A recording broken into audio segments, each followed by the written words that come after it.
आज का टॉपिक है हमारा web designing. Basically web designing को यूज क्या करते हैं ये मैं बताती हूँ। वेब डिजाइनिंग हम किस लिए यूज करते हैं, जितने भी हमारे पास वेब पेजेस हैं, यानी कि वेबसाइट डिजाइन करने के लिए, एप्लीकेशंस बनाने के लिए, सॉफ्टवेयर डिजाइन करने के लिए हम वेब डिजाइनिंग को यूज करते हैं। ठीक है, जिसमें बेसिक बेसिक चीजें वो मैं आपको बताती हूँ क्या क्या रीड करेंगे। सबसे पहला हम HTML के बारे में पढ़ेंगे। HTML के साथ साथ CSS, JavaScript,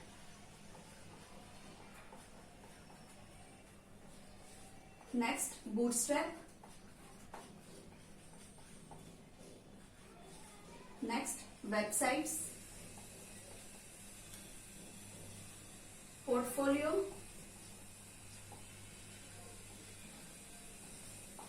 domain, hosting and last server. ये पूरा कंप्लीट एक प्रोसेस होता है आपके वेब डिजाइन वेबसाइट क्रिएट करने का। ठीक है, स्टेप बाय स्टेप मैं आपको बता देती हूँ। सबसे पहला HTML, CSS, जावास्क्रिप्ट। ये आपके खुद की लैंग्वेज होती है। HTML सबसे बेसिक लैंग्वेज होती है और एक ये स्क्रिप्टिंग लैंग्वेज होती है जिसमें हम टैग्स वगैरह यूज करते हैं। टैग वगैरह की हेल्प से हम अपनी खुद की वेबसाइट को डिजाइन करते हैं। नेक्स्ट आता है बूटस्ट्रैप। HTML का एडवांस आता है हमारे पास बूटस्ट्रैप। ये एडवांस लेवल होता है आपकी डिजाइनिंग लैंग्वेज का। बूटस्ट्रैप की हेल्प से भी आप एप्लीकेशंस को बना सकते हो। कुछ लिमिटेशंस हैं, कुछ कमियां हैं जो HTML में पाई जाती है। इस चीज को रिमूव करने के लिए हम बूटस्ट्रैप को यूज करते हैं क्योंकि वो उससे एडवांस लेवल है। अगर सपोज करो आपको अपनी वेबसाइट के अंदर वीडियो डालनी है, ऑडियो डालनी है, इमेजेस वगैरह लगाना है या फिर कुछ भी एडवांस चीज करनी है तो आप बूटस्ट्रैप लैंग्वेज की हेल्प से कर सकते हो। जो चीजें हम HTML में नहीं कर पा रहे थे वो हम बूटस्ट्रैप में कर लेते हैं, इसलिए इसको एडवांस लैंग्वेज कहा जाता है। उसके बाद आता है वेबसाइट। वेबसाइट क्या होती है? Website collection of web pages, छोटे छोटे पेजेस के कलेक्शन को हम वेबसाइट कहते हैं, जिसमें हम अपने कंपनी के बारे में पूरा ब्यूरो देते हैं। जैसे कि हमारी कंपनी क्या है, कंपनी कब स्टार्ट हुई थी, कंपनी के प्रोडक्ट्स क्या है, उसकी कॉन्टेक्ट डिटेल्स क्या है, उसकी इन्फॉर्मेशन क्या है, ये सारी चीजें हमारी वेबसाइट के अंदर होती है। एक तरह से आप छोटा सा एग्जांपल लेके चल सकते हो, जैसे हमारा विजिटिंग कार्ड। विजिटिंग कार्ड जो आपका कंपनी का विजिटिंग कार्ड होता है उसमें आपका प्रॉपर पूरी कॉन्टेक्ट डिटेल होती है। उसमें आपके प्रोडक्ट मेंशन होते हैं कि जो ये कंपनी है वो किस चीज की कंपनी है। वैसे ही सेम हमारी वेबसाइट आती है, बट दोनों के बीच में डिफरेंस ये होता है कि आज के टाइम पे भी आपको पता है हर चीज डिजिटल हो चुकी है, तो आप अपने विजिटिंग कार्ड को कितने लोगों तक पहुंचाओगे? आप खुद तो जा जाके बांटोगे नहीं, तो इसलिए उस चीज को इसलिए वेबसाइट को ऑनलाइन अपना कंपनी का बोला जाता है। जैसे सपोज करो जो विजिटिंग कार्ड है वो आपका क्या एक तरह का ऑफलाइन है, उसमें आपको लोगों के पास खुद जाना पड़ता है कि मेरा विजिटिंग कार्ड है आप इसे रख लो। लेकिन जो आपकी वेबसाइट होती है वो आपका एक खुद का ऑनलाइन प्लेटफॉर्म होता है जहाँ पे लोग आपके पास खुद चलकर आते हैं। आपकी कंपनी के प्रोडक्ट से रिलेटेड गूगल पे वो सर्च करते हैं। जैसे वो गूगल पे आपके प्रोडक्ट को सर्च करेंगे, जो आपकी कंपनी है वो गूगल के फर्स्ट पेज पे आपको शो हो जाती है। तो ये क्या होता है हमारे पास ऑनलाइन प्लेटफॉर्म, आपके काम को ऑनलाइन लेकर आना, जहां पर लोग आपके पास खुद चलकर आते हैं। इतनी चीज क्लियर। नेक्स्ट आता है पोर्टफोलियो। जैसे ही आप अपनी कंपनी का कुछ वेबसाइट डिजाइन करोगे वैसे आप अपने खुद का, जैसे कोई डिजाइनर है, कोई डेवलपर है, वो अपना खुद का पोर्टफोलियो रेडी कर सकते हैं, जिससे अगर उन्हें अपने इंटरव्यू वगैरह में कहीं पे भी सेंड करना है तो अपना पोर्टफोलियो भेज सकते हैं, जिससे कि सामने वाले को ये आइडिया हो जाता है कि हाँ ये बंदे को कितना एक्सपीरियंस है, उसे क्या क्या स्किल्स है, क्या क्या उसे नॉलेज है, क्या क्या चीजें उसे आती है, वो सारी उसके पोर्टफोलियो में मेंशन होती है। नेक्स्ट आता है डोमेन। डोमेन क्या होता है, इसका बेसिक एग्जांपल मैं आपको बता देती हूँ। जैसे आप अपना घर बनाते हो, घर कंप्लीट हो जाता है, उसके बाद अपने घर को एक नाम देते हो, वो नाम आपका कहाँ आता है? बाहर, घर के बाहर आपकी नेम प्लेट लगी होती है। वही सेम आपकी वेबसाइट होती है। जब आपकी कंपनी की वेबसाइट पूरी रेडी हो जाती है तो उसको रजिस्टर्ड करना होता है, उसको हम कहते हैं डोमेन, जिसको डिनोट किया जाता है www. आपकी कंपनी का नेम .com। जरूरी नहीं कि .com ही हो, इसकी जगह आप .in भी यूज कर सकते हो, इसकी जगह .net भी यूज कर सकते हो, इसकी जगह .in भी यूज कर सकते हो, आप कुछ भी यूज कर सकते हो। ये डिसाइड करता है सर्वर के ऊपर कि आपकी जो कंपनी का नाम है उसके रिगार्डिंग क्या डोमेन अवेलेबल है। ठीक है, ये कोई फिक्स नहीं है कि आप .com ही बुक करो, आप इसमें से कुछ भी बुक कर सकते हो अपने अकॉर्डिंग। नेक्स्ट आता है होस्टिंग। होस्टिंग क्या है, जैसे आपकी कंपनी की वेबसाइट कंप्लीट हो गई, आपने उसको एक नाम दे दिया, उसको वेबसाइट को कहाँ दिखाना चाहते हो, जैसे हम गूगल पे शो कराते हैं, वो किसकी हेल्प से कराते हैं, होस्टिंग की हेल्प से। अगर आप अपनी कंपनी को गूगल पे डालते हो www.companyname.com, तो आपकी जो कंपनी है वो गूगल के पेज पे शो हो जाती है, तो वो होस्टिंग होती है। उसके बाद आता है सर्वर, कि आप कौन सा सर्वर अपने हमारे खुद के लिए कौन सा सर्वर सबसे अच्छा होता है, उसके क्या क्या बेनिफिट्स होते हैं, उसके प्राइस कहाँ है, उसे कहाँ से बुक करते हैं, ये सारी चीजें मैं आपको सर्वर के अंदर बताऊंगी। चलिए नेक्स्ट लेकर चलते हैं। सबसे पहले आता है HTML। HTML stands for hypertext markup language.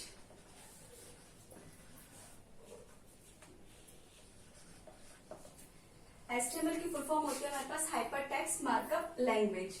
इसमें अब एक एक करके मैं बताती हूँ हाइपरटेक्स्ट का क्या मतलब होता है। हाइपर मीन्स होता है हाइपर लिंक, जिसमें आप लिंक क्रिएट कर सकते हो। ये लिंक आप किसी कैरेक्टर पे भी कर सकते हो, किसी वर्ड पे भी कर सकते हो, किसी फाइल पे भी कर सकते हो और किसी फोल्डर से भी कर सकते हो। ठीक है। हाइपर लिंक मीन्स एक चीज का दूसरी चीज से लिंक क्रिएट करना, जिससे कि आपका काम जो है वो बहुत ज्यादा इजी हो जाए। मैंने यहाँ पे बहुत सारा पैराग्राफ लिखा। मेरा पैराग्राफ है एनवायरमेंट। एनवायरमेंट से रिलेटेड मैंने यहाँ पे पैराग्राफ लिखा है। पैराग्राफ में मैंने एक वर्ड यूज किया है यहाँ पे ग्लोबल वार्मिंग, और मैंने इसके ऊपर एक लिंक क्रिएट कर दिया। ठीक है। और फिर यहाँ पे मेरा एनवायरमेंट का पैराग्राफ है। मैंने यहाँ पे एक एनवायरमेंट का टॉपिक क्रिएट किया है और एक मैंने ग्लोबल वार्मिंग का टॉपिक यूज किया है। अब मैं ये चाहती हूँ कि कोई भी ग्लोबल वार्मिंग पे जैसे ही क्लिक करेगा तो वो यहाँ पे ग्लोबल वार्मिंग का क्या है पैराग्राफ ओपन हो जाएगा। इससे ये क्या हो गया कि मेरे को एक पेज में दो दो चीजें डिफाइन करने को मिल गया, मुझे अलग से इसके बारे में लिखना नहीं पड़ा। मैंने सीधा इसका लिंक कर दिया कि अगर कोई भी ग्लोबल वार्मिंग के बारे में पढ़ना चाहता है तो वो इस पे क्लिक करेगा, एक अनदर पेज ओपन हो जाएगा, वो अपनी डिटेल फिल कर सकते हैं। वैसे ही यहाँ पे आपने ले लिया फॉरेस्ट। फॉरेस्ट पे क्लिक कर दिया, किसी को ओपन करना है फॉरेस्ट के बारे में, क्लिक करेगा, यहाँ पे फॉरेस्ट की डिटेल आ जाएगी। इसमें क्या होता है, किसी भी वर्ड के ऊपर आप अपना हाइपरलिंक क्रिएट करोगे और जैसे आप कोई भी उस पर क्लिक करेगा तो उसमें एक अनदर फाइल आपकी ओपन हो जाएगी। एक और एग्जांपल मैं लेके बता देती हूँ। जैसे मेरे पास एक ये फोल्डर है a.html के नाम से। मैं ये चाहती हूँ, मैंने इसके बारे में अपने बारे में यहाँ पे लिखा है। अब मैं चाहती हूँ कोई मेरी क्वालिफिकेशन देखना चाहता है तो क्वालिफिकेशन पे क्लिक करेगा, एक अनदर मेरा क्वालिफिकेशन का पेज है .html वो ओपन होगा, यहाँ पे मेरी क्वालिफिकेशन को वो इसलिए पढ़ सकते हैं। तो ये होता है हाइपरलिंक, मतलब एक चीज का दूसरी चीज से लिंक क्रिएट करना, जिससे कि वो अपने काम को बहुत ज्यादा इजी वे में प्रेजेंट कर सके। नेक्स्ट आता है मार्कअप लैंग्वेज। मार्कअप लैंग्वेज का मतलब क्या होता है, HTML जो है वो फुल्ली एक टैग बेस्ड कोडिंग होती है, जिसमें हम बहुत सारे टैग यूज करते हैं हर एक चीज के लिए। अगर सपोज करो हमें हेडिंग देनी है तो हम हेड टैग यूज करेंगे, हमें टाइटल देना है हम टाइटल का टैग यूज करेंगे, अगर आपको पैराग्राफ लिखना है तो आप पैराग्राफ का यूज करोगे। तो हर एक चीज के लिए आपको एक टैग दिया जाता है, उस टैग की हेल्प से ही आपको कोडिंग करनी होती है, इसलिए इसको मार्कअप लैंग्वेज दिया जाता है। इसमें HTML का टैग हुआ, हेड का टैग, टाइटल देना है तो टाइटल का टैग, हेडिंग देनी है तो हेडिंग का टैग। हर एक चीज का आपका खुद का एक टैग है, वो आपको इसमें करना है। HTML की कुछ लिमिटेशंस क्या है, आप इसमें खुद का एक टैग क्रिएट नहीं कर सकते। जैसे अगर आपको अपना नाम देना है तो आप अपने नाम से कोई टैग नहीं क्रिएट कर सकते। ठीक है। लेकिन इसकी कुछ अच्छाइयाँ भी हैं। इसकी अच्छाइयाँ ये हैं कि इसके अंदर जरूरी नहीं है कि सारी चीजें आप HTML टैग को कैप्स में तो कैप्स में लिखो, स्मॉल में है तो स्मॉल में लिखो, आपकी मर्जी। आप इसे स्मॉल में भी यूज कर सकते हो, आप इसे कैप्स में भी यूज कर सकते हो। इसका कोई ये नहीं है कि नहीं HTML हमेशा क्या कहते हैं कैप्स में ही होना चाहिए, नहीं तो एरर शो हो जाएगी। नहीं, ऐसा कुछ नहीं है। क्लियर। इसके बाद जैसे सब इसके बाद हम टैग को लेके चलते हैं। नेक्स्ट टॉपिक है हमारा टैग। नेक्स्ट टॉपिक है हमारा टैग। HTML tags. सबसे पहले हम यूज करेंगे जैसे HTML हेड, पैराग्राफ के लिए P टैग, हेडिंग के लिए H टैग, बॉडी टैग, और भी बहुत सारे टैग्स हम पढ़ेंगे। अब देखो, ये हमारे पास क्या है, कुछ HTML के टैग्स हैं जो कि क्या है, ओपन टैग। अगर हमने जो भी टैग अपना ओपन किया है उसे हमें क्लोज भी करना कंपलसरी है। अगर हम किसी भी टैग को ओपन करके छोड़ देते हैं और हम क्लोज नहीं करते हैं तो हमारी क्या है, पेज पे एरर शो होने लगेगी और जो रिजल्ट हम सोच रहे हैं वैसा हमें कोई आउटपुट नहीं मिलेगा।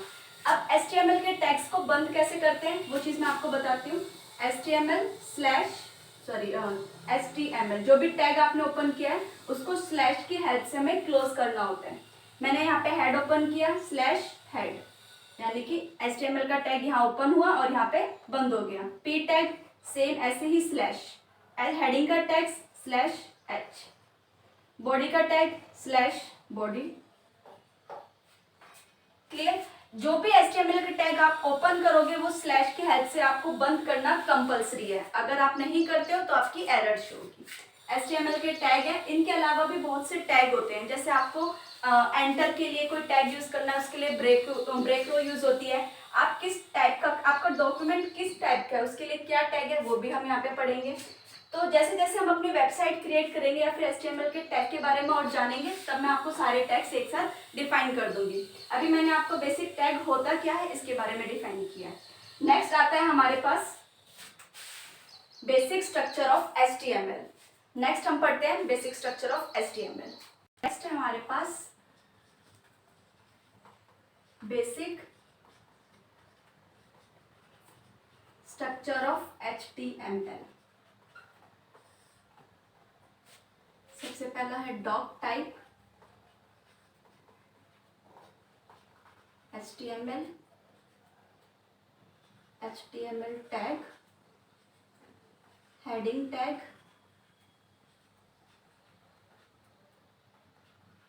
टाइटल। यहाँ पे टाइटल आपसे पूछा गया है और यहीं पे मैंने टाइटल टैग को बंद किया है। उसके बाद मैंने हेड टैग को बंद किया है। उसके बाद में जो मेन कोडिंग है वो हमें बॉडी में करनी है। जैसे मैंने यहाँ पे H1 में दिया hello world,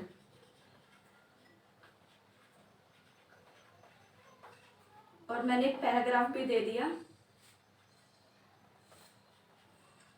this is my trial class. और यहाँ पे मैंने P टैग को साथ के साथ बंद कर दिया। यहाँ पे मैंने H1 टैग को बंद कर दिया। यहीं पे फिर मैंने बॉडी टैग को बंद किया है और अपने HTML टैग को मैंने बंद किया है। ये बेसिक स्ट्रक्चर होता है HTML को। आपको जब भी HTML से रिलेटेड कोई भी कोडिंग करनी है या फिर कोई भी मैं डिजाइन दूं बनाने के लिए तो आपको हमेशा यही फॉर्मेट रेडी करना है। सबसे पहले डॉक HTML का tag, heading, title, heading tag close, body, body में जो भी आपको टास्क दिया जाए वो परफॉर्म करना है, देन बॉडी बंद और HTML बंद। ये डिफाइन है कि आपको सेम ऐसा ही बनाना है। अगर आपको हेडिंग नहीं देनी, हेडिंग रिमूव कर दो, टाइटल नहीं देनी, रिमूव कर दो, बट आपको डॉक टैग, HTML बॉडी और बॉडी क्लोज और HTML क्लोज तो रखना कंपलसरी है। अब मैं एक एक करके चीजें आपको बताती हूँ। सबसे पहला है doc HTML type. Doc HTML type का मतलब होता है डॉक्यूमेंट टाइप। डॉक्यूमेंट टाइप इसका मतलब ये कि जो यहाँ पे आप डॉक्यूमेंट ले रहे हो वो किस टाइप का है। जैसे मैंने अभी यहाँ पे HTML लिखा हुआ है, आपके जैसे आप इससे एडवांस पढ़ते हो कि HTML, आपका जो डॉक्यूमेंट HTML की जगह आप XML यूज कर रहे हो या DHTML यूज कर रहे हो, जो भी आप डॉक्यूमेंट यूज कर रहे हो उसका नाम आपको यहाँ पे डिफाइन करना है। अभी मैं HTML लेके चल रही हूँ इसलिए मैंने यहाँ पे डॉक्यूमेंट में HTML लिखा है। उसके बाद मैंने HTML का टैग यूज किया है। हेडिंग में मैंने टाइटल दिया, सपोज करो यहाँ पे मैंने लिख दिया वेब डिजाइनिंग। ये मैंने अपना, ये सपोज करो मेरा एक पेज है जिसका मेरा टाइटल है वेब डिजाइनिंग, जो ऊपर आपके टाइटल बार में शो हो जाएगा। उसके बाद बॉडी में मैंने लिखा है H1 टैग में हेलो वर्ल्ड और this is my trial class, ये मैंने पैराग्राफ दिया है। इसका आउटपुट आपको आपके पेज पे शो हो जाएगा। हेडिंग आएगी हेलो वर्ल्ड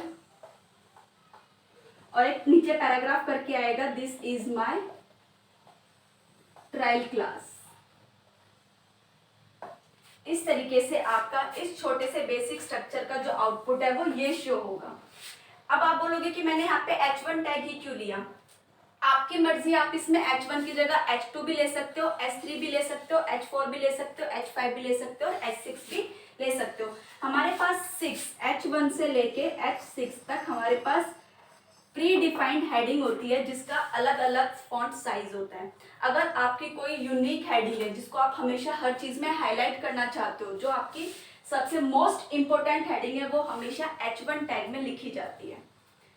उसके बाद आपकी मर्जी, आपकी जो सब टाइटल है वो आप दे सकते हो H2 में, H3 में, H4 में, H5 या H6 में, आप किसी में भी हेडिंग दे सकते हो। सबका साइज है, H1 का सपोज करो 45 मेगापिक्सल है, H2 का 40 पिक्सल है, H3 का 35 पिक्सल है। ये जरूरी नहीं है कि जो यहाँ पे मैंने 45 पिक्सल लिखा है ये फिक्स है, आप इसको अपनी कोडिंग के अकॉर्डिंग चेंज भी कर सकते हो। अगर आपको H1 की हेडिंग 45 में नहीं 60 पिक्सल में चाहिए तो आप CSS की हेल्प से इसकी कोडिंग, इसके साइज को इंक्रीज कर सकते हो। आपको H5 का साइज मैंने यहाँ पे 10 पिक्सल दे दिया, आप चाहते हो नहीं 10 पिक्सल तो बहुत छोटा है, आप इसका साइज को इंक्रीज करना चाहते हो तो CSS में जाओ अपनी कोडिंग में और H5 की साइज को इंक्रीज कर दो। ठीक है, ये आप कर सकते हो। ऐसा नहीं है कि नहीं ये फिक्स है कि साइज जो है वो इंक्रीज नहीं हो सकता या डिक्रीज नहीं हो सकता। नेक्स्ट सेम आया पैराग्राफ में, जो भी आपको अपने बारे में या अपने पेज में कुछ भी लिखना है तो आप हमेशा पैराग्राफ पेज टैग को ही यूज करोगे। पैराग्राफ का साइज भी आप इंक्रीज डिक्रीज कुछ भी कर सकते हो। यहाँ पे फिर मैंने बॉडी और HTML, अगर मैं आपको बोलती हूँ कि अपने पोर्टफोलियो के बारे में लिखो, आपको कुछ भी टास्क दिया जाए हमेशा आपको बॉडी टैग के अंदर ही लिखना होता है। अगर आप बॉडी के बाहर आप कुछ भी लिखोगे तो ये आपके पेज पे शो होगा, पर वो भी जैसा आप रिजल्ट सोच रहे हो वैसा नहीं होगा, एक तरह से वो आपकी एरर शो होगी। ये बेसिक स्ट्रक्चर था HTML का। इसमें किसी को कोई डाउट है तो पूछ सकते हो, मुझे कमेंट कर सकते हो। नेक्स्ट टॉपिक जो हम स्टार्ट करेंगे वो हम अपना CSS के साथ स्टार्ट करेंगे। क्लियर?